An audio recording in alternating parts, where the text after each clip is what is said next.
Broadcasting from the great state of Texas, news and views with a Lone Star perspective.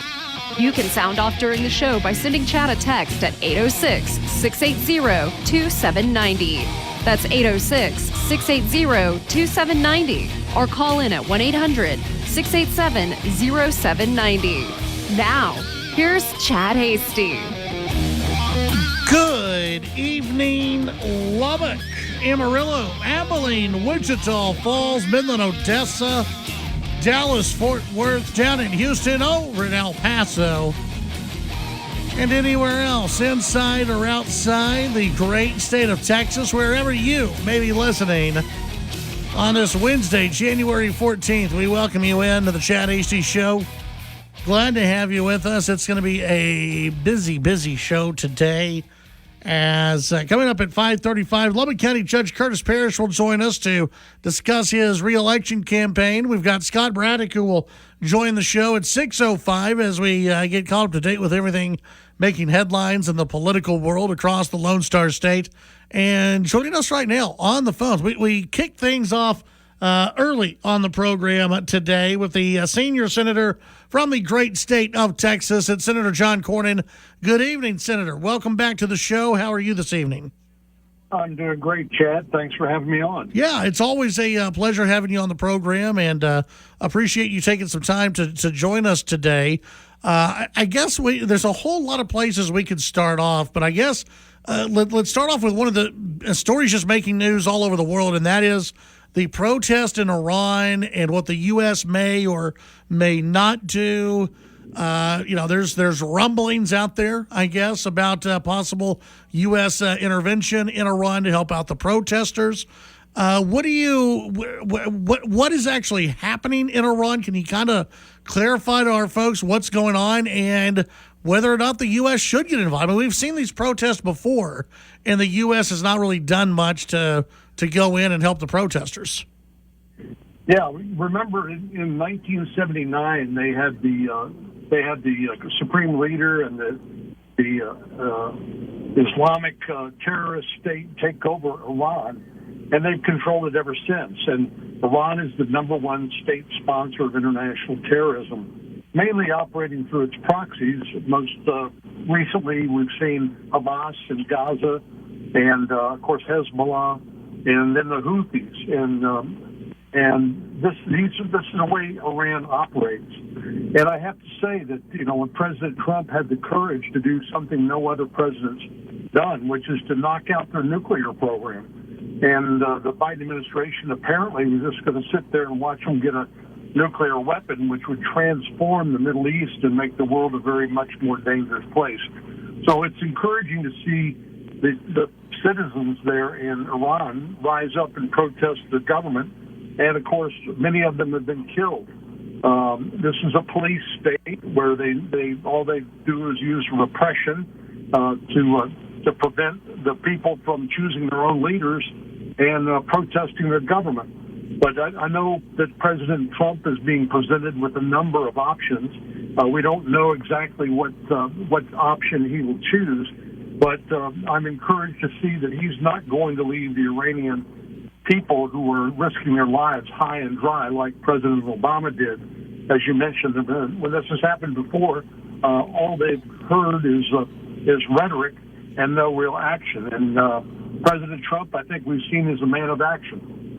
You recently, I guess it was yesterday, you were taking a tour with the Secretary of War, Pete Hegseth, taking a tour of some of our great military. Tell folks about that, and just also your thoughts. I mean, we haven't even visited since what went down in Venezuela. I mean, there's a lot of action going on around the world, and it shows just how impressive the U.S. is.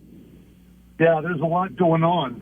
Well, Monday morning early, we had the chance to visit with three of the brave soldiers who executed this arrest warrant for President Maduro.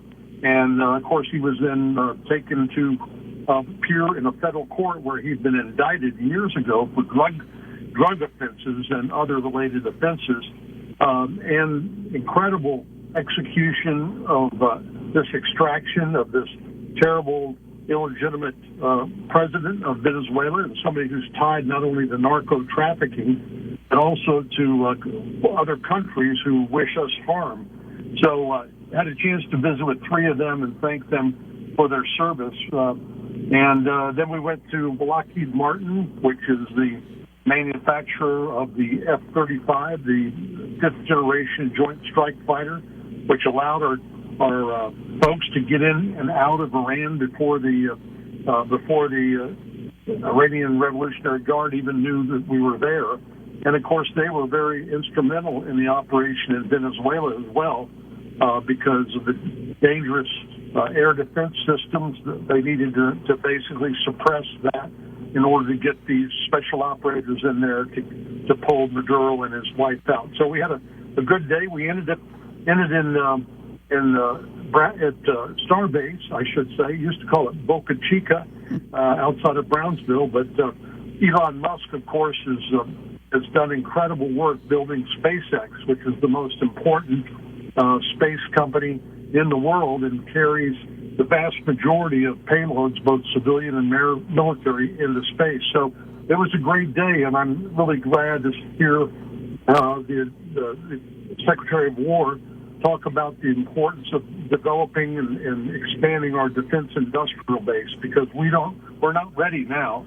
And the goal is, of course, to get ready, not just to fight wars. Hopefully we won't have to do that, but the best way not to have to fight a war is by deterring our adversaries, and that's peace through strength, as you've heard President Trump say. Yeah. Visiting with Senator John Cornyn here on the Chad HD Show. Today you were able to chair the hearing on the Afghan parolee program. Can you update our listeners on that? Yeah, you recall after this disastrous withdrawal from Afghanistan by the Biden administration, it was complete chaos. They basically, under the pretense of bringing in interpreters and others who helped the United States fight the Taliban in Afghanistan, basically had an uncontrolled exodus of individuals from Afghanistan into the country, and using, or I should say abusing, an authority that the president claimed he had, that he used also on the southern border. It's called parole, which is supposed to be done on an individual basis, but of course he did mass paroles across the southern border, allowing millions of people across the border from all around the world.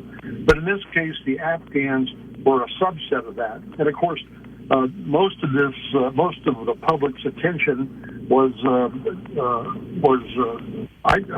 focused on the attack of one of these parolees of a National Guard soldier, Sarah Bergstrom, in Washington, D.C., unfortunately taking her life and injuring that of her fellow National Guardsmen. So we were there to document and to expose the failure to do basic public safety and vetting measures, which has created a dangerous situation for the American people. And now we have to get about fixing that. President Trump has put all of this on hold, pending the adequate documented vetting of these foreign nationals coming into the country. Yeah. Senator, a few weeks ago, it's probably more than a few weeks ago, you and I were talking about endorsements, and you had sounded pretty hopeful that President Trump was going to endorse your reelection campaign. Politico is reporting today that Trump has no plans to endorse in 3 races, including in your race in the primary.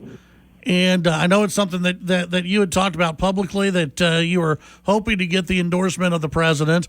Now, of course, the president can change his mind at any second. He could tweet out here in about 30 seconds that he's going to endorse you. But Politico at least reporting that there's not going to be an endorsement. Does that disappoint you? Is that bad for your campaign? What are your thoughts?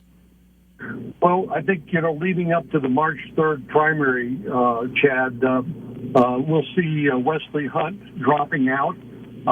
He's going to be the low vote getter in that primary. And then, of course, the Attorney General and I will have to duke it out for about 10 more weeks until May the 26th for the runoff. But President Trump is obviously not prepared to make an endorsement. I don't know whether he will see fit to do so after March the 3rd, but as I told you before, we're not waiting around. We got the pedal to the metal and are working hard to try to earn the support of Texas Republican primary voters. But you're right; he could change his mind in a nanosecond. But right now, that's where he is. So your campaign is preparing for a runoff? Yes. Yeah, I think, I'd love to tell you I'm going to get 50% plus one on March the 3rd. And, of course, miracles do happen. But with three of us in the race, I think it's going to be likely a runoff on May the 26th. By the way, we, of course, have a lot of contested races from the Attorney General to Comptroller, General Land Office to all these congressional seats, these new congressional seats. So I think there's going to be a lot of races on the ballot on May the 26th because obviously with multiple people in these races, any one person getting above 50% is a long shot. For the voters who are out there and maybe they're on the fence between you and Ken Paxton, what is the message you want to send to those voters? Why should they entrust this seat again to you? Well, I believe that, and we've talked about this before, I believe that character matters. Ken has been dishonest with the taxpayers, with his own staff who turned him into the FBI in a whistleblower case for interfering with a criminal investigation of one of his big donors. And he's been dishonest with his family. And I certainly get no joy out of that at all. But if those folks can't trust Ken, I don't think the voters can trust Ken. People know me. I think I've developed a great relationship with not only the people I work with on a daily basis, but the people who I represent, 32 million Texans. And I think I've been proven to be effective. A new member of the Senate will not be able to do that anytime soon.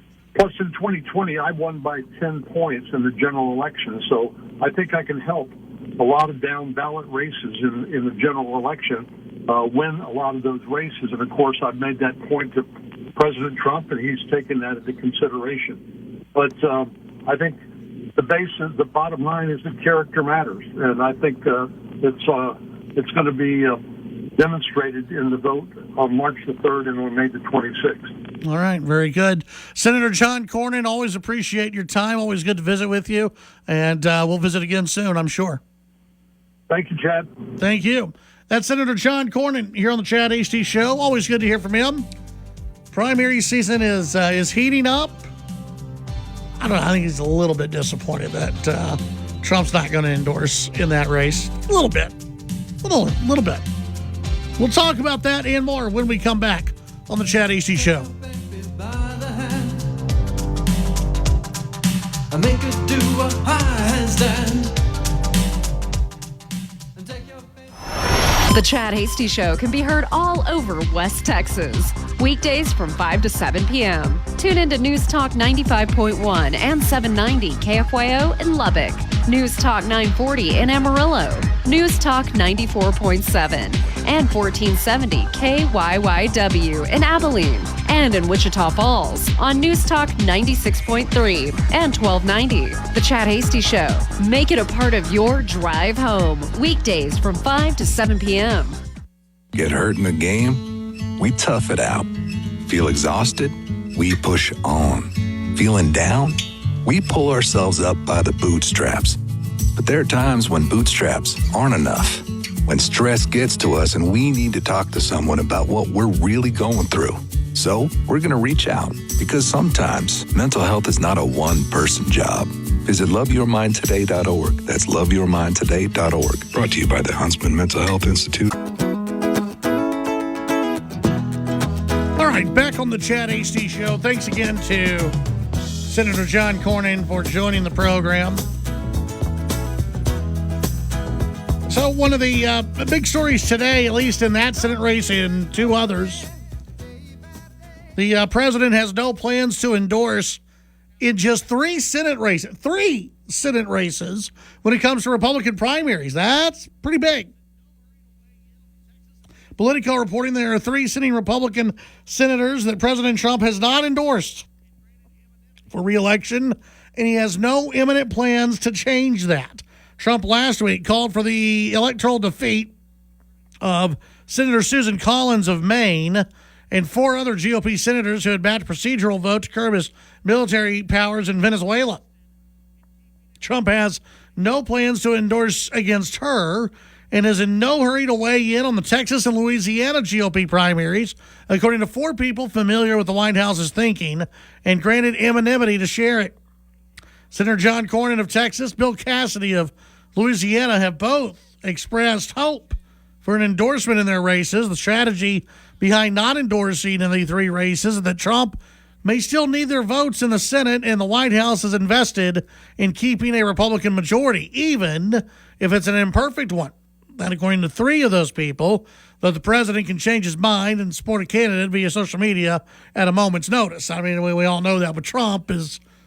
Yeah, he's right now he's not going to endorse anybody, but tomorrow things could change.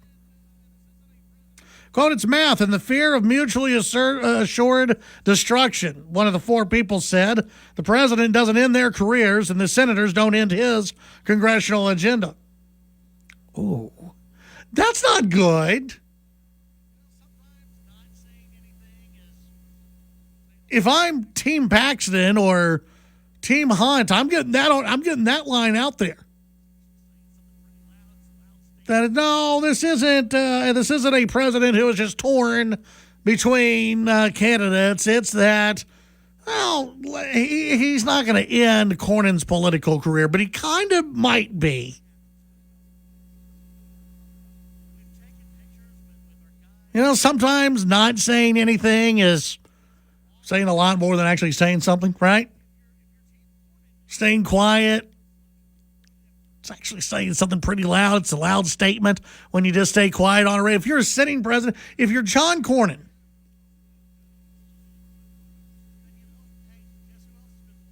I'm sure his campaign is looking around and going, what do we have to do? We've taken pictures with our guy holding a Trump book. He's groveled to Trump. I mean, if you're Team Cornyn, you got to be looking around going, what do we have to do? You wanted loyalty. Our guy's been loyal to you. But then you look, hey, guess who else has been loyal to Donald Trump? Ken Paxton's been loyal to Donald Trump. Wesley Hunt has been loyal to Donald Trump.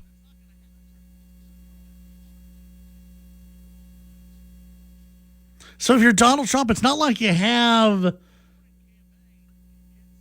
bad candidates to choose from here. I mean, these guys, they're all going to be on your side when you're in office. And that's what Trump wants. They're all going to be on his side. He knows that. There's not one of these guys who's in the Republican primary who's going to get elected and go to D.C.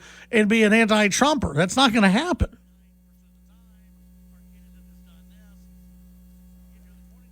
But if you are the Cornyn campaign, it's got to be a little bit of a gut punch not to get the endorsement of Donald Trump, because you can't get out there and say we're the Trump campaign. We are, you know, we're Trump approved. You could say our candidate has voted with Trump 99% of the time. Our candidate has done this. If you're the Cornyn campaign, I would remind you that what voters are apprehensive or just don't like about John Cornyn is when Trump's not in office. That's what they worry about, is the senator you get when Trump is not there. I know I've said that. There have been others who have said that as well. You look at many in the Republican Senate and even in the House, and Trump has made them better and made them better fighters. but eventually Trump's not going to be in the White House. And so, Cornyn, he continues to rely on this. Well, values matter. Your home life matters. Being nice matters. Does it? I mean, you should be a good guy. You shouldn't cheat on your wife. You shouldn't step out on your wife. But that would have cost you a gig back during the Bush era. Early 2000s, if you would have cheated on your wife, yeah, your campaign's probably done. In 2026, not really.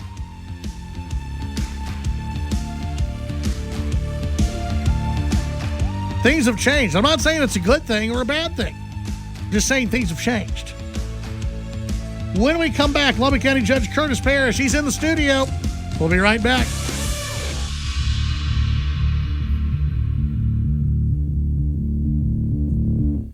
Call in to the Chad Hasty Show at 1-800-687-0790. The Chad Hasty Show, broadcasting on the Texas Town Square Media Network.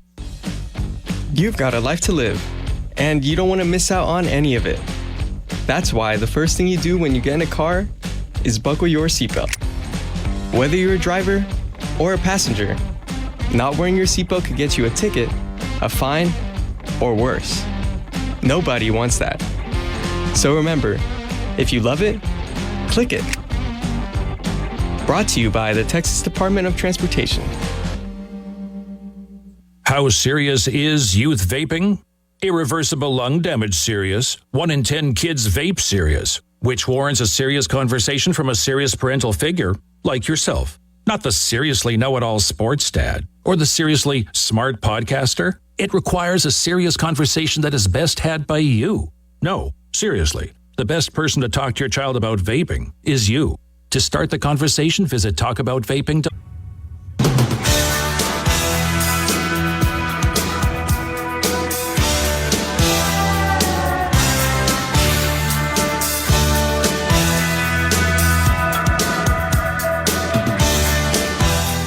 Don't forget about Chad.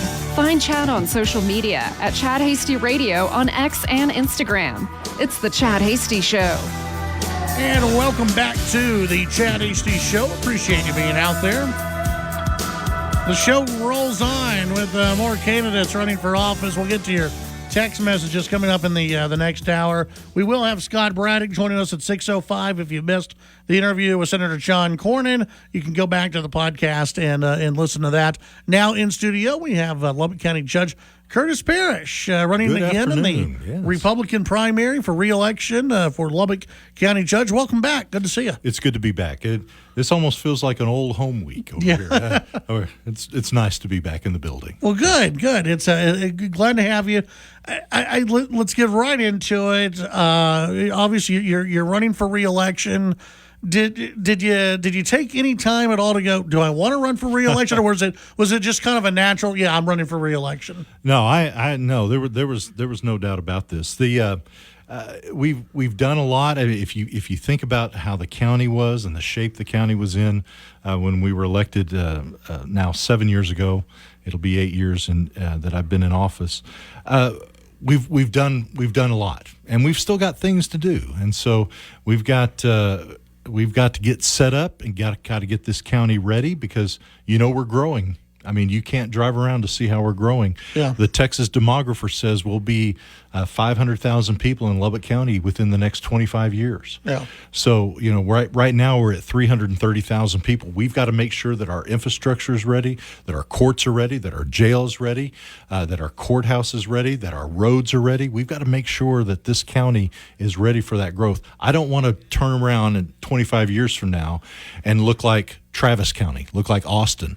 They weren't ready. Mm-hmm. We're going to be ready. Is that when it comes to disagreement over raising taxes, mm-hmm. staying with the no new revenue rate, is that the core maybe disagreement between you and maybe some of the others who don't want to go above that no new revenue rate? Is it that you're looking ahead and they're not? What do you think where's that battle? Why is that a battle between the two? Yeah, I would think, Chad, that is kind of the core issue here. That it used to be, and this under the effective tax rate, when we were under that, you could still get the growth money from all the new rooftops around here. But when the legislature flipped everything and redid the formula and created this no new revenue rate, that means that we don't get we get no new, repeat after me, no new revenue. So whatever we received from tax receipts the year before is the same amount that we are to receive this year. So we don't get growth. So now we are 2 years without getting that growth. And I'll say, well, it's what the taxpayers want. Well, but the taxpayers have voted for a bond increase in 2019. They voted for an increase in the tax rate in 2021 for the sheriff's department, and they voted for an increase in the tax rate in 2023 for the ME's office. And all of that is not being voted on by some members of our court. They're going against the taxpayers. The taxpayers have voted and have been very clear that we want good government for our county.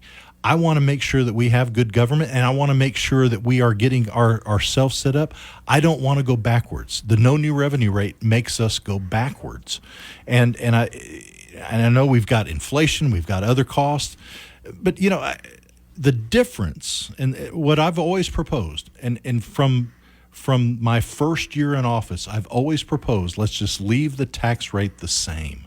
The only time I have ever voted for a tax rate increase was in 2021 when we decided to go to the voters and ask for them to come beside us to raise the tax rate and we talked a lot about that, for the sheriff's department. That's the only time I've ever voted for a tax increase. The only time. But if we just adopt the same tax rate every year, then we get that natural growth, and we can put it into the growth areas that we have in our roads, in our sheriff's department, in our court system. Our court system is growing. We've got a demand of roads. I've got a jail that's going to need some TLC in the next few years because we've outgrown it. What does that mean? What does that mean, TLC? Well, some tender loving care because. Well, I know that means, but how much? How much is yet to go? Are we talking paint or are we talking addition? Well, we're talking things like a new roof. We're talking about things like maybe even restructuring some of the pods that we have, or maybe just building a brand new pod.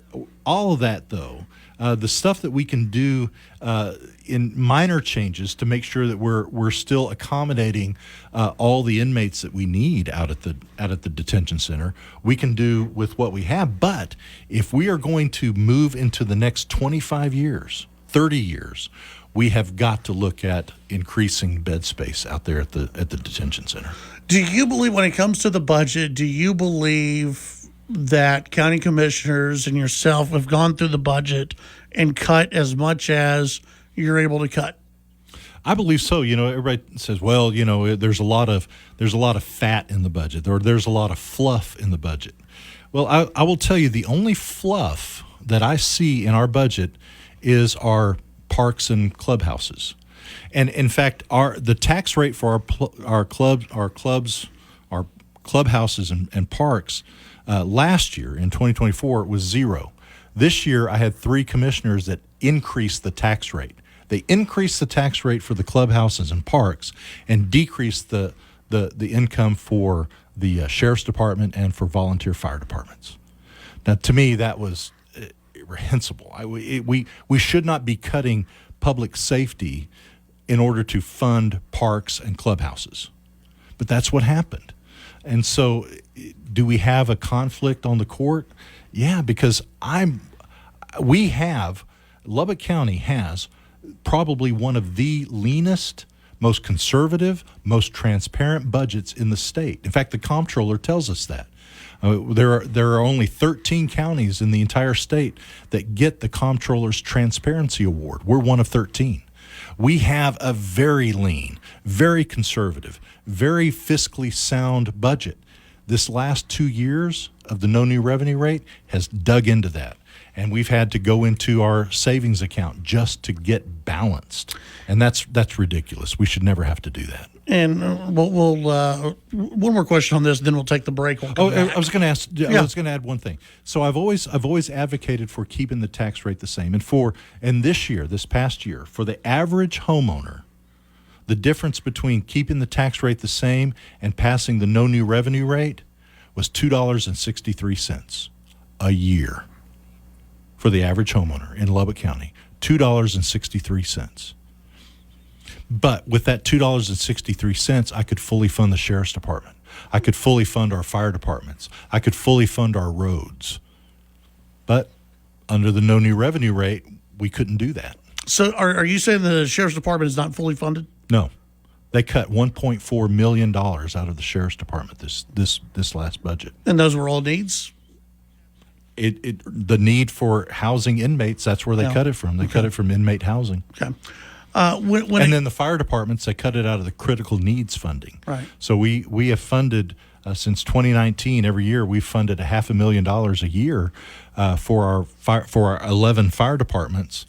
And that was cut in half this year because, well, that's what they decided to do. I voted against it. And you're going to keep, I think it's safe to say, advocating to get to where we need to be as far as spending goes, and not holding to the no new revenue rate. You want to bring more revenue in. Well, what I want to do is in county government, let's say in state and federal government, there's two committees that look at budgets.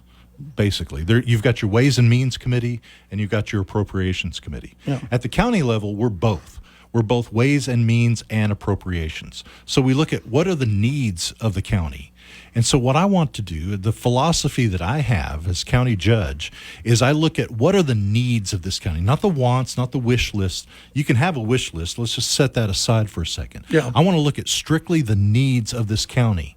And then my job then as the county judge and hopefully as the commissioner's court is to raise the revenue necessary to meet the needs. Now, what I do have on my commissioner's court is I've got commissioners that look at Ways and Means first. And they say, okay, we're going to pass the no new revenue rate come hell or high water. And then we have to adjust the budget based on what the no new revenue rate is. Yeah. And that's how you get around to cutting $1.4 million out of your public safety. That's how you get around to cutting $250,000 off your fire departments. But if the citizens keep wanting that, if the citizens keep wanting what the county commissioners have been fighting you on, what does that say to you? Well, but when they pass a $35 million bond for a brand new ME's office, it says on the ballot, this will raise your property taxes. Sure. Should not we honor that with the voters? I mean, that passed overwhelmingly. Yeah, but that's being built, right? Yeah, but how do we pay for it? If we're constantly doing the no new revenue rate, we can't pay for what we've bonded for. It's like we're going out and we're using daddy's credit card, but nobody's paying for it at the end of the day. Yeah. Let's take the break. When we come back, we're going to have more with Lubbock County Judge Curtis Parrish here on the Chad Hasty Show. Much more to get into when we come back.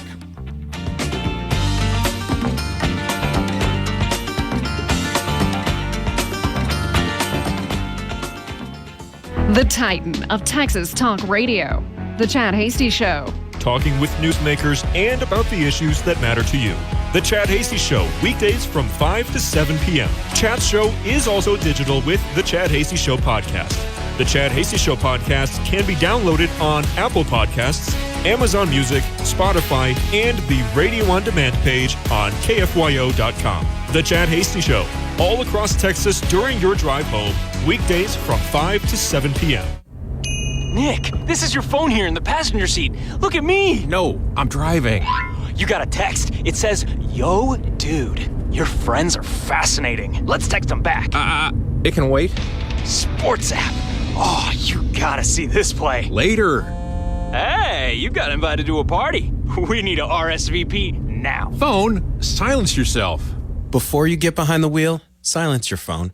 talk, text, crash. Every day, right here on News Talk KFYO.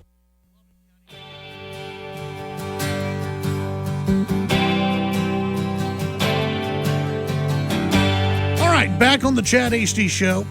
We have Lubbock County Judge Curtis Parrish running for re-election in the Republican primary, running for re-election, period, I guess you could say. Mm-hmm. And have you done to get in what your opinion would be, I guess, caught up or where Lubbock County needs to be? What is that going to take? Yeah, I think we're well on our way. We've done some good things. You know, when I took office 7 years ago, our medical examiner's office was in complete disarray, and worked really hard to get it reestablished. We finally got to get our autopsies back so that we're doing autopsies here in Lubbock right now, and then asked the voters back in 2023 to walk with us to build a new regional medical examiner's office, which they did. We will be opening that next month. That brand new office, and it will serve not just Lubbock, but it will serve the entire region as well. And so very excited about that. It is a world-class facility, one that's going to serve us for the next 30, 40 years. We're opening up a new TAG office. This is a joint venture between the city, the county, the state, all law enforcement agencies in combating anti-gang task force here in Lubbock. We've got a brand new office, a brand new home for them that will be opened within the next couple of months. I also have a brand new what we call the Hope Center, and this was a joint venture between the city, the county, the state, in order to build an emergency room for people in mental health crisis, a place where they could go. We call it a diversion center, but it diverts them away from the jail. If I can keep them out of jail and get them the mental health that they need, then we've saved the taxpayers an incredible amount of money. So this is between the city, the state, the county, all working together to serve the people of Lubbock County. And then one thing that I'm extremely proud of, and worked very hard from day one, literally day one of my administration, is getting a new veterans cemetery. And this was very important to me, working with the generals, working with Congressman Arrington, and coming together a coalition of the city, the county, the state, and the federal government to build this, and we will be opening that within the next couple months as well. So very excited about these projects that we've been working on. I want to see them through to fruition. We do have more to do. This upcoming legislative session in 2027, we're going to build probably 2 brand new courts in Lubbock. You know, we hadn't had a new district court in Lubbock since 1989. Yeah. And we know Lubbock has grown substantially since 1989. So we need another court. And we're going to have to not only get that court created by the legislature, but find a place to house that court. Also coming up in 2031, we are going to have to move all of our JPs out of the courthouse and into the precincts. That means that likely it'll be Shallow Water. We'll have a JP office located within the Shallow Water area, within Wolforth area, Slayton area, Idalou area. All of that's coming up. We've got a plan for that. We need to plan today because that 20 to 31 is coming fast, and so we got to be ready to go. A couple of years ago, when I think you were doing a back and forth with one of the county commissioners, you had infamously said something to the effect, if you don't want to pay more in taxes, move. Do you regret saying that? Well, if you remember the context of what we were talking about, and again, the only time that I've ever voted to raise the property tax rate was in 2021 when we went to the voters. Otherwise, it's leaving the same. So what I've said that if we leave the tax rate the same and your taxes go up, it's because your evaluation went up. And property tax evaluations and appraisals is nothing. The county is not in control of that. That's LCAD, the Central Appraisal District. So some people, if you leave the tax rate the same, some people's taxes actually go down. Even if you adopt the no new revenue rate, some people's taxes will go up. because we can't do an individual tax rate for each individual property. We can just do a big global tax rate. Yeah. And so this was in the context of, if we keep the tax rate the same and your taxes go up, it's likely that your appraisals went up. Now, you can affect your appraisal rate in a number of different ways, and we talked about the number of different ways. But what was put out as one of the ways is, if you wanted to move to a smaller house, you could lower your tax value because you've lowered your appraisal value. If you wanted to contest your appraisal rate, you could do that too. So we went through the litany of things, but what they pulled out was you could move to a smaller house. And that's so do I regret that? No. What we were doing is we were letting people know that if we leave the tax rate the same and your taxes go up, there's a wide variety of reasons why. Judge Parrish. The Chad Hasty Show, a presentation of Texas Town Square Media Network. The views and opinions expressed during the Chad Hasty Show are not necessarily the views of this station's staff, management, advertisers, or...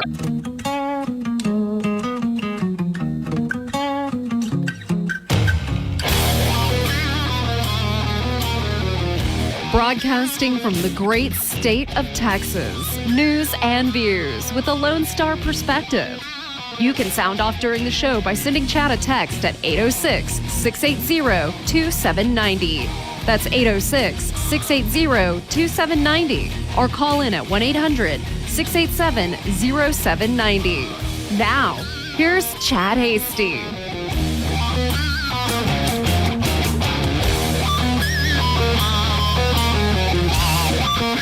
All right, welcome back. Chad Hasty Show, and the interviews continue. If you missed either of our interviews from earlier, including with Senator John Cornyn, Lubbock County Judge Curtis Parrish, you can listen to those on the podcast. Tomorrow on the program, it looks like we will have the Chancellor of the Texas Tech University System on the program, Brandon Crichton. So that should be interesting, as he's had a lot to say in the media and a lot to say about education at Texas Tech University, and we'll get to visit with him. It looks like, we don't have everything confirmed just yet, but it looks like that'll happen tomorrow at 5:35. Joining us on the phones right now are good friend Scott Braddock. He's the editor of quorumreport.com. And Scott, welcome back to the show. How are you this evening? Doing well, Chad. How are you? Doing great. It looks like we're going to start things off. You've got an interview for us. Yeah. Well, so, I wanted to hear direct from primary voters in the GOP primary. I'm here in Houston this evening, where just last night there was a, not necessarily a debate, but a forum where three of the Attorney General candidates on the GOP side did show up. Congressman Chip Roy was not there. He, of course, had to be in D.C., where Republicans have a razor-thin majority, and so everyone actually has to be on the floor. Get this, Chad. At one point, one of the guys who was there to speak on behalf of Roy pointed out that because of schedules lately, there have been times in recent weeks where there are actually more Democrats on the floor of the U.S. House than there are Republicans, right? And so they do actually need people there, so it puts some of these candidates in a spot as far as trying to campaign. But I do have a GOP primary voter here with me who was also in attendance at the forum and was going to ask his thoughts on this, and I'll share mine as well. But you were there, sir, and you saw three of the candidates. Congressman Roy was not there. But as you watched this exchange, they were talking about various issues.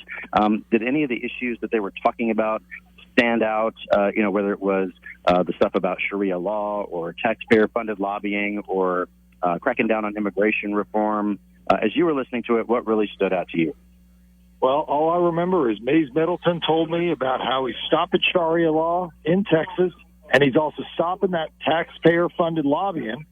But then on the other hand, we also have Aaron Wright coming out and saying Ken Paxton actually endorsed him, and he is a legal warrior. He repeated over and over. And it's a good decision we got to make between the two. So you think that, based on your answer, that Senator Joan Huffman, who's from here in Houston, almost was a non-factor in the thing? Because you didn't mention her, and she is running, but I heard from some other voters who said that, one of the things they mentioned was she didn't even have push cards on the tables, while all of the other candidates, of course, were handing out their literature and all that. She did say at one point, she made it a point to say, hey, I'm the only woman who's running for this. Did some of that fall flat to you? Well, she talked about being in the Senate, doing a lot of the Republican work. Basically, she wasn't talking about how she was going to be the Attorney General.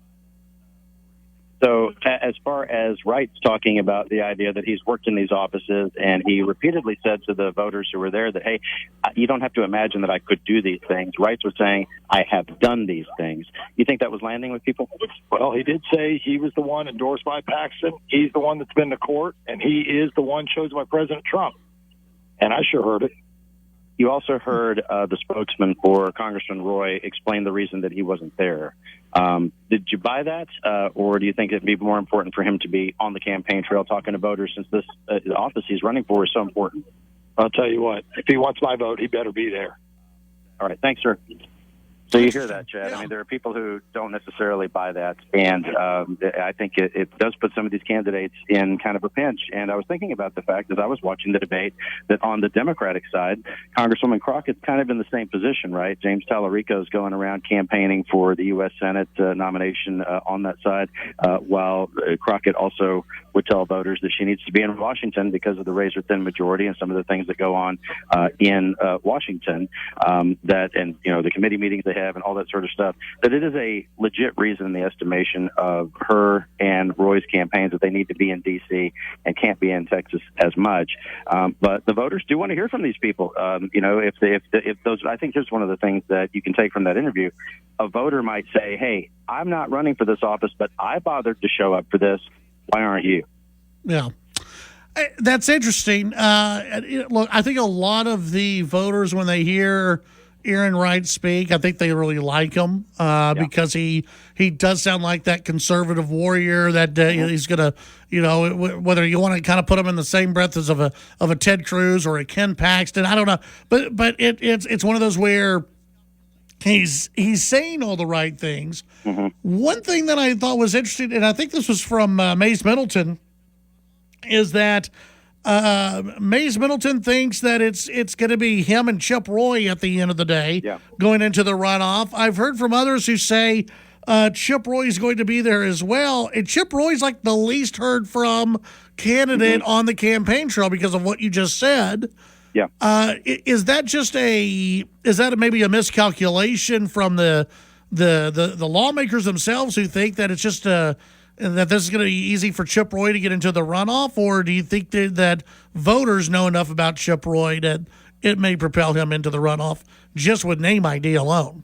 Yeah, there's no question that voters across Texas know who Congressman Roy is. In some ways, he's a national figure, right, because of his role with the Freedom Caucus in the U.S. House and, of course, his multiple clashes with President Trump. So, as we've seen on the Democratic side with Congresswoman Crockett's high name ID, which is north of 70% among not just among Democrats, but general election voters. And, of course, that's because President Trump has attacked her multiple times.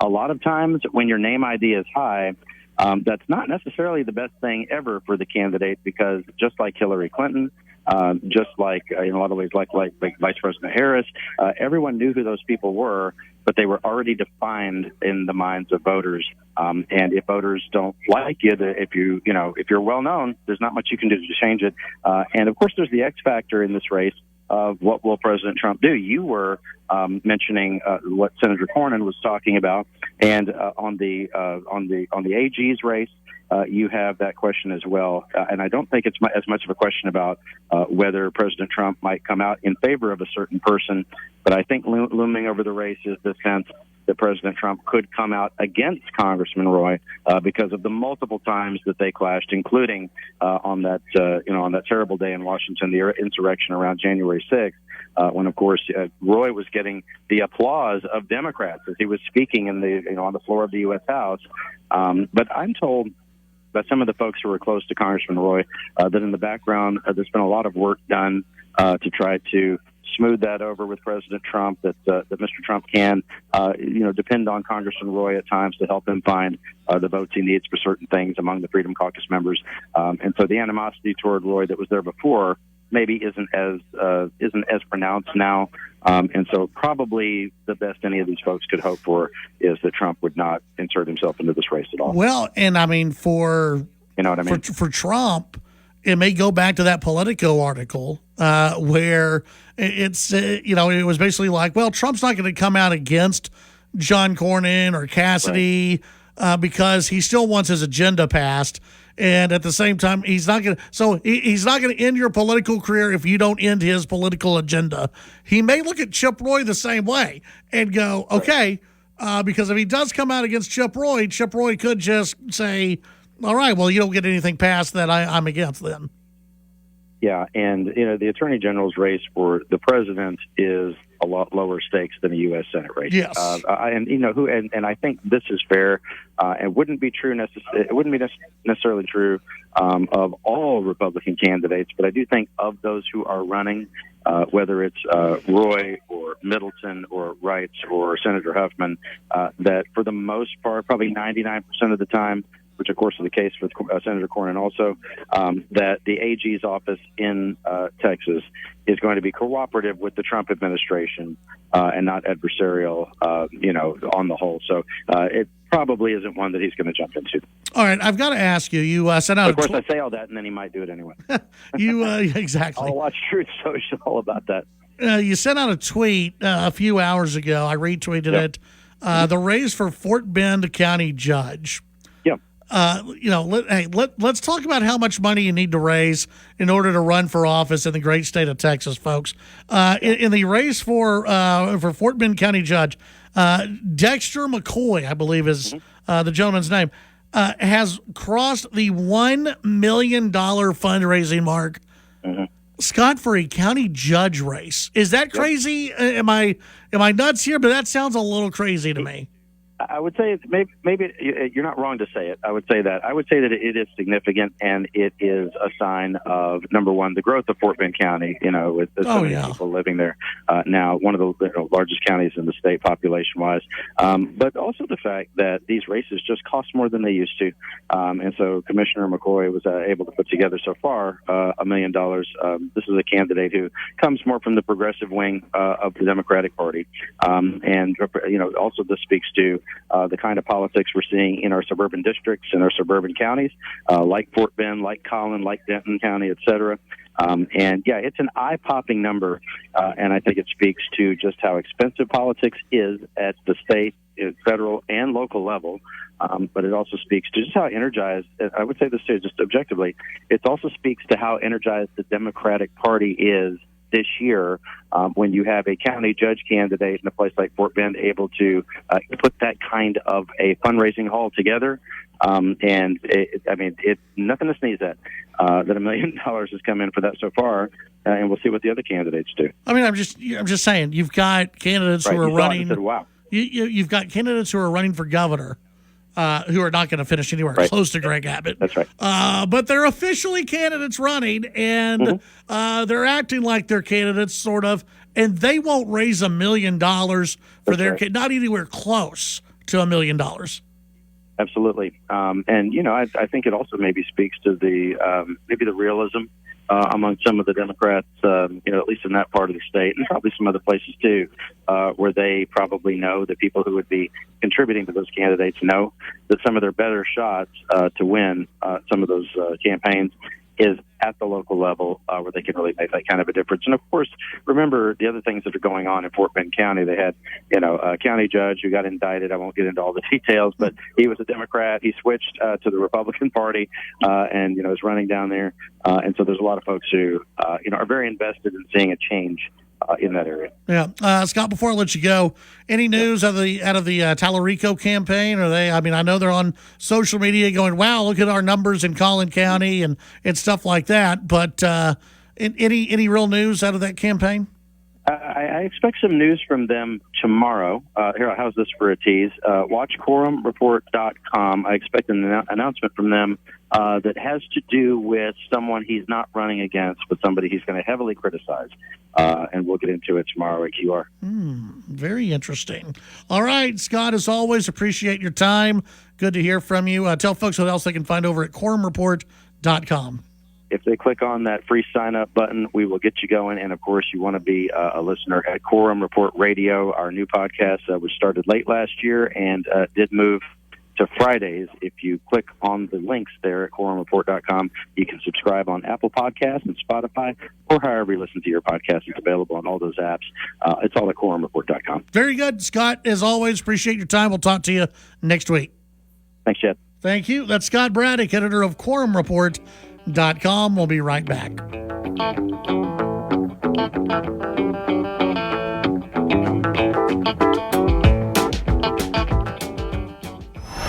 The Chad Hasty Show can be heard all over West Texas. Weekdays from 5 to 7 p.m. Tune into News Talk 95.1 and 790 KFYO in Lubbock. News Talk 940 in Amarillo. News Talk 94.7 and 1470 KYYW in Abilene. And in Wichita Falls on News Talk 96.3 and 1290. The Chad Hasty Show. Make it a part of your drive home. Weekdays from 5 to 7 p.m. When you see a car that's been in a bad crash, it's no accident. When it backs traffic up for miles, no accident.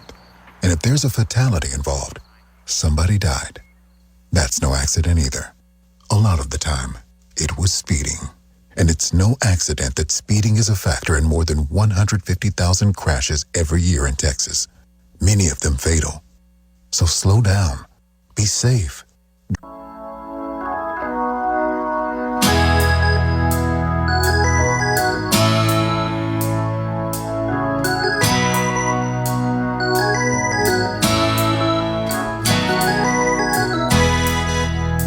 Back on the Chad Hasty Show. Thank you very much for tuning in today. Well, the rest of the way, the show's up to you. What do you want to get into the last half hour or so? Some interesting headlines out there today. Verizon mysteriously going down, the Verizon network. I'm not sure if Verizon phones are back up or not, but for the longest time, Verizon phones and internet service was down. The airspace over Iran has been shut down. If you look at air traffic over Iran, there's nothing over the country right now. Some putting the poly markets, putting the chances of a U.S. strike on Iran at 51% tonight. Some say that within the next 24 hours, a strike could happen where the U.S.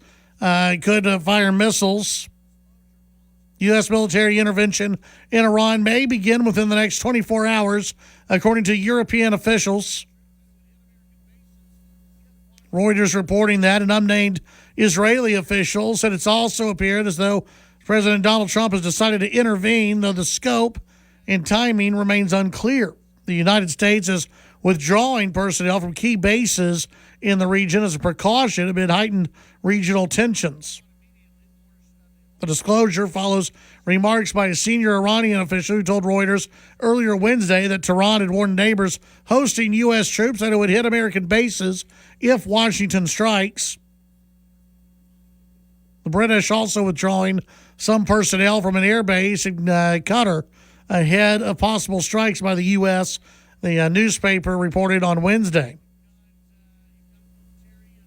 Polish citizens should leave Iran immediately, the Polish Foreign Ministry said on Wednesday. The Ministry of Foreign Affairs urging immediate departure from Iran and advises against all travel to the country.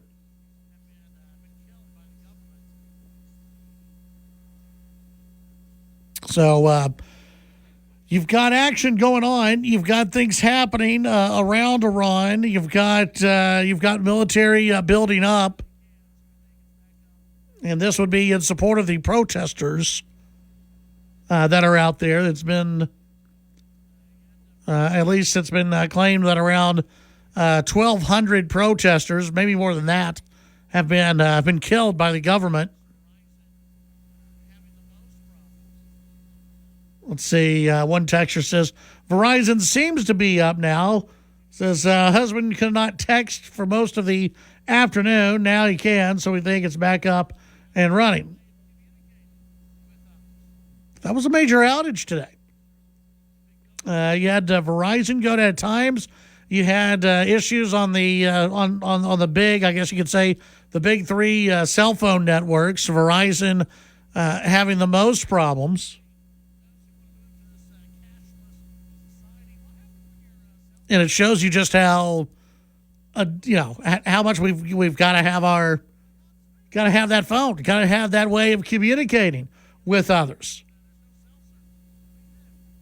If it goes down, it's not good. It's bad for business, bad for personal reasons. Obviously, I was thinking about this earlier today. Those who want to move to this cashless society, what happens when your cell network goes down? And you want to go buy some food, and you're like, I'll just pay with my phone. You get up there, and there's no cell service. What do you do? What do you do? What do you do at that point? 806-680-2790. That's 806-680-2790. I want to thank again Curtis Parrish for stopping by. We'll visit with him again as the primary continues.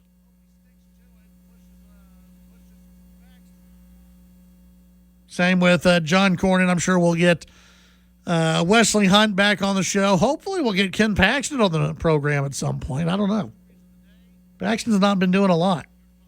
So we'll see. Maybe he'll get on the show and talk to us about a few things. Mark in California says, after listening to interviews, Hunt sounds like the guy. Hope he sticks to it and pushes Paxton.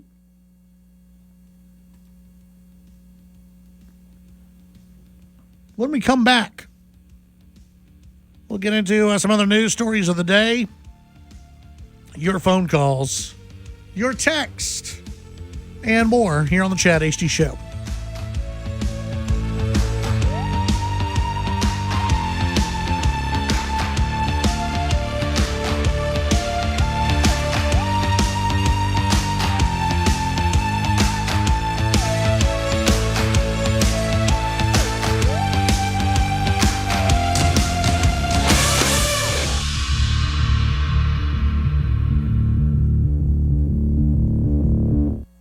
The Chad Hasty Show, weekdays 5 to 7 p.m. Sound off during the show by sending Chad a text at 806-680-2790.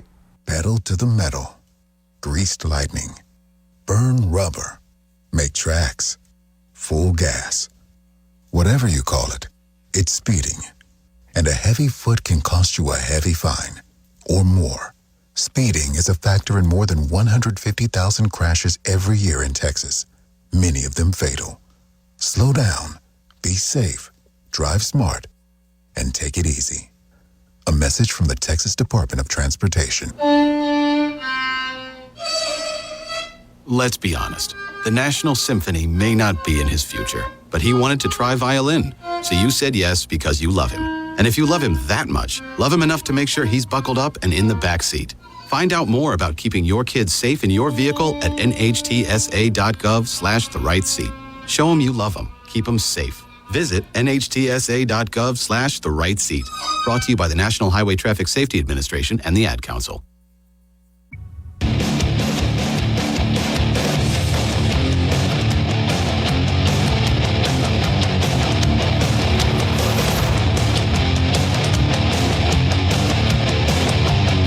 It's the Chad Hasty Show.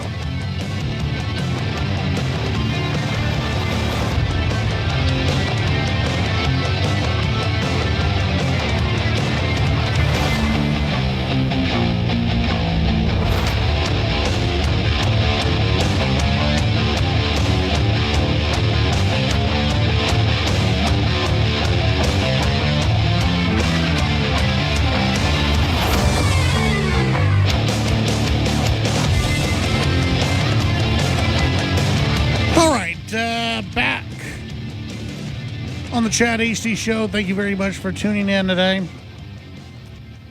You can send in your thoughts on the text line, 806-680-2790. That's 806-680-2790. You can weigh in, sound off on anything that you'd like to discuss, get into, sound off on. One texter says, let's see, Kendra says, I feel like we need to shake things up.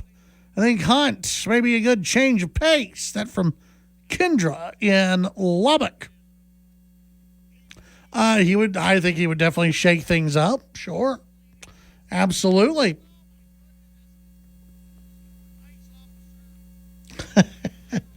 How about, did you see this earlier today? Out of CBS News. Now, if you were someone who was a low information voter, got your news from TikTok, or maybe you got your news from ABC, NBC, CBS, CNN, you were one of the bleeding hearts out there, you were just, oh my goodness, this ICE officer, he opened fire on this woman who was just trying to drive, and she was just trying to drive away from him, and he shot her. You know, that's what we keep hearing. That's what the news narrative has been. You've had people protesting ICE, calling the ICE agent a killer. CBS News out earlier today, breaking news. The ICE agent who fatally shot Renee Good on January 7th in Minneapolis, his name is Jonathan Ross, suffered internal bleeding to the torso following the incident. Oh. Almost like he was, I don't know, hit by a vehicle. And, you know, internal bleeding, like, that's not something where if you just get tapped by a vehicle, I mean, you gotta get hit pretty hard in order for there to be internal damage and bleeding to the torso.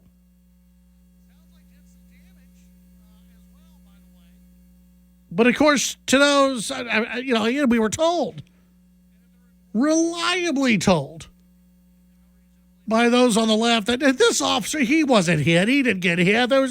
He was well out of the way. He should have just, you know, told the lady to have a nice day and drive, you know, let her be. No, she drove into him. Sounds like did some damage as well, by the way. And if the report is accurate, which I have no reason to believe it's not, if the report is accurate and the video has been accurate, then it shows that, yes, he acted in a correct way. I don't think any of you would want to get hit to the point where you had internal bleeding. I don't think any of you want to go through that. And if someone did hit you with their vehicle, they caused that much damage, you may want to shoot them too. They may not be looking out for your best interest. In fact, they may be using that vehicle to try and kill you. 806-680-2790. Of course, you can give us a call, 1-800-687-0790. You know, we've gone so far. We have not even said hi. We have not had a chance yet to say hi to the first voice you hear from when you dial in today. He's going through his mid-show snack right now. Maybe he's kind of wrapping it up because it's been so late in the show. Nick, how are you this evening? I'm doing well. Yeah, it's what, over 3/4. Yeah, it's 6:40. Yeah, I'm slacking. It's over. You know, I mean, the show's basically over at this point. Like, do I really need the snack at this point? Well, yeah, we've just had such a busy show. You know, unfortunately, I had to do some work instead. So yeah, that happens. Couldn't do my daily snack. That happens. Yeah, but no, because I don't even know what's for dinner tonight. It's one of those days I don't know. So maybe I need the snack. You just get home and You get home and tell the wife, hey, what you cook? Yeah, I tell the wife, what'd you cook for me? Hey, sweetheart. Yeah, that goes well. What you cook? Yeah. What are you cooking right now? Yeah. Let's see. I have Let me put my slippers on. And robe. Yeah. And my robe. You got it. Yeah. We have some leftovers. Yeah. It's probably. Is it leftover night? I was gonna say. Yeah. If I had to bet, I'm thinking it's leftover night, which is not bad. I have to admit something. Please. And I kind of feel bad now. I had something for the first time today. Food? I had not a food, but I okay. had a restaurant. I went to to this establishment for the first time today. Sure. Jersey Mike's. Oh, name dropping. Okay. Yeah, I'll name drop them. I don't care. All right, it's all cool. right. If it's good enough for Danny DeVito and good enough for Eli Manning, it's good enough for Chad Hasty. I don't know what any of that means. I understand. Okay. One's a former quarterback of the NFL. One's an actor. Thanks. I cleared it up. Yeah. You say it was a positive, I imagine. It was fantastic. All right. I had the Philly cheesesteak. I was going to ask, yeah. Oh, it was so good. I don't know why. I just never think about them for whatever. Sorry, Jersey Mike's. Yeah. Sorry, Michael. But I never think about them. No. Well, there's other sandwich places. There's not a that there's ton better, but of sandwich places. Exactly. There's so often, you're thinking of all the options. I am. And it gets buried. Exactly. And mainly because I don't live near one. Sure. And the one that's closest to here, it's you gotta be in that area. Pretty much, okay? Yeah. It's not just, let's go down the street to so-and-so. Yeah, to Mike's. We'll go to Mike's. And so I was like, you know what? I think I saw Jersey Mike's. I went, you know what? I've been meaning to try it. So it was fantastic. First time ever. Yeah. Really? Yeah. You've never had Jersey Mike's? I've never had Jersey Mike's before. Interesting. I think the last time I had it had to have been close to 10 years. It has been quite a few years. Did you not like it, or are you kind of in the same boat of you just don't think about it? You just don't think about it. Yeah. There's many places, many restaurants that people love. Yeah. And they recommend. I'm like, I've just never been. I just never had the Yeah. And I'm eating the sandwich in my office today, and I close the door because I don't want to be bothered. That's what I do. Yeah. And so I close the door. I'm just having the sandwich. I'm sitting there going, why have I not had this before? No. What is wrong with me? And you know what's great? You can go back again, try a different sandwich. Oh, I could. See what, or get the same one again. That too. You can always do that. See if it's just as good as before. That surprises me, though. I know. Me too. That's an interesting one. Yeah, because I like sandwiches. Sandwiches are good. My favorite foods. But it's one of those where I don't know. I just never really thought about it. Is the cheesesteak your go-to? No. Really? Yeah, no, it's not my go-to. Don't tell me it's the meatball. No, it's just I'd love to sit here and tell you that I have a go-to, but I really don't. I kind of bounce around when it comes to sandwiches. I'm always, if there's an Italian sandwich, that is me. Or you know what? Recently I've been into the chicken. There's a place. I won't name it, but the chicken. There's some ranch on it, and it's some bacon. Chicken ranch sandwich. There's some bacon. There's more than chicken and ranch. Okay, but it's delicious. So I've been shopping around for sandwiches. You've been shopping around for sandwiches.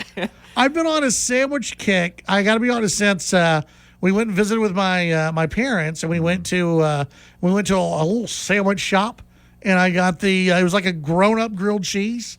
So it was, kind of, but it had like different cheeses on it, and some bacon. Okay. And it was just, it was so good. Yeah. And then I went, okay, I'm going to get another sandwich somewhere else. Got a sandwich. It's just, so I've been on a sandwich kick. No.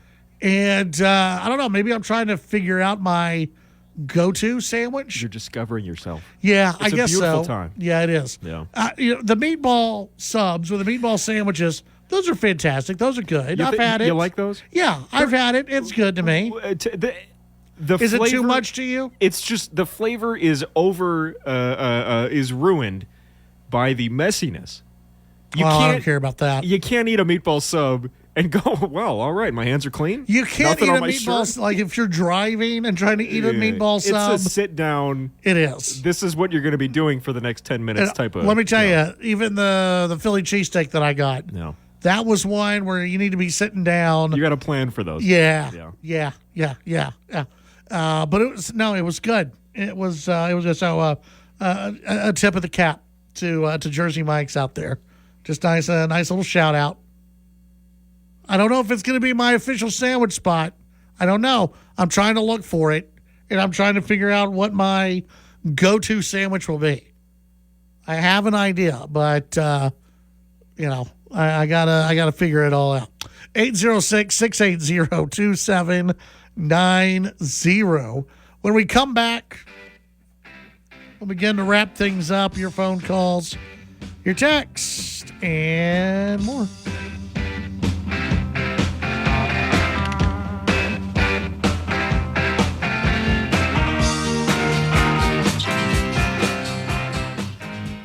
The Titan of Texas Talk Radio.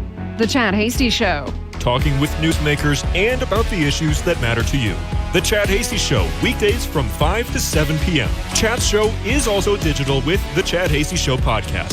The Chad Hasty Show podcast can be downloaded on Apple Podcasts, Amazon Music, Spotify, and the Radio On Demand page on KFYO.com. The Chad Hasty Show, all across Texas during your drive home, weekdays from 5 to 7 p.m. Out here in the middle of all these acres, it can feel like you're the only person on Earth. And sometimes, that's how it feels when you're going through tough times. Trouble sleeping, your mind racing. So what do? We get help. There are people in our community who are here for us. Sometimes, just talking to someone can make all the difference in the world. Find more information at loveyourmindtoday.org. That's loveyourmindtoday.org. Brought to you by the Huntsman Mental Health Institute and the Ad Council. Tune in to Shoot.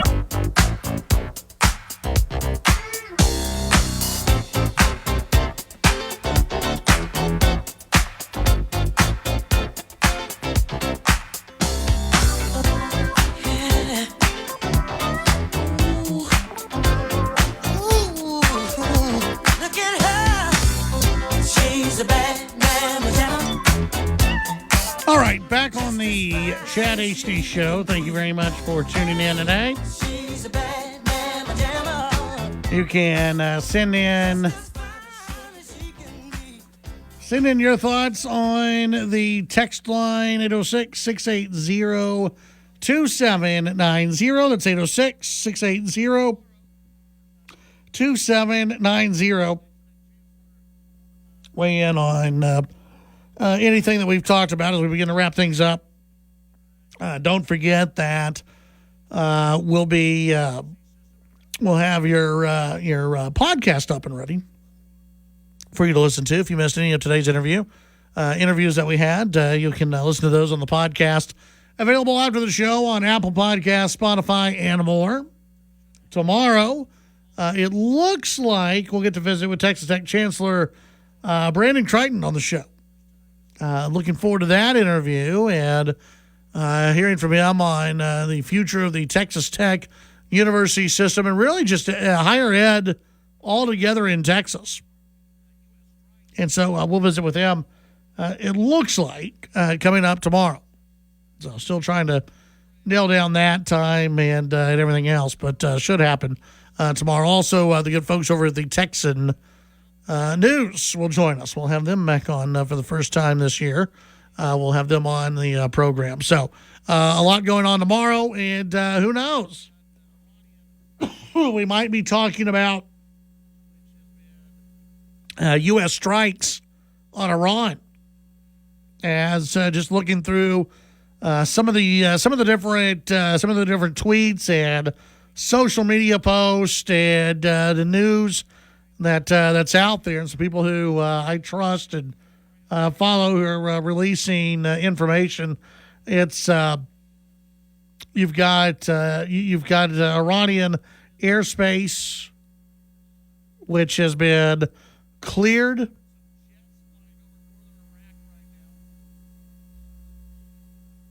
You have countries on alert, including Israel, on alert starting tonight and maybe over the next 24 hours.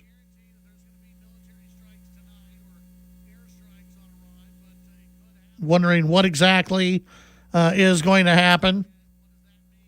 There are reports of jets flying over northern Iraq right now.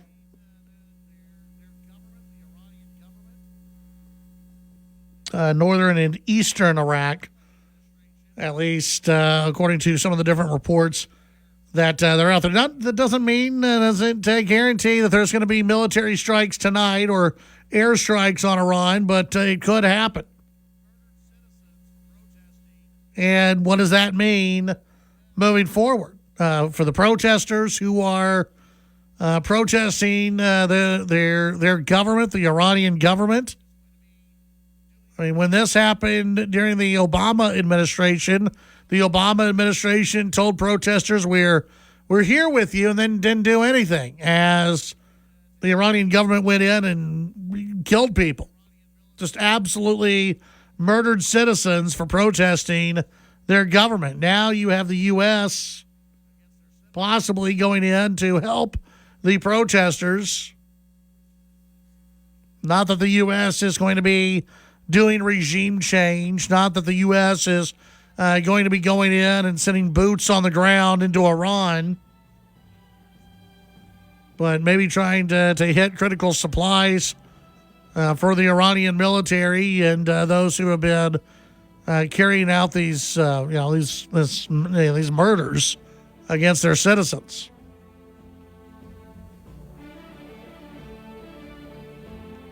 Enjoy the rest of your evening. Stay safe, stay healthy. God bless you all. We'll see you back here tomorrow for a Thursday edition of the Chad Hasty Show.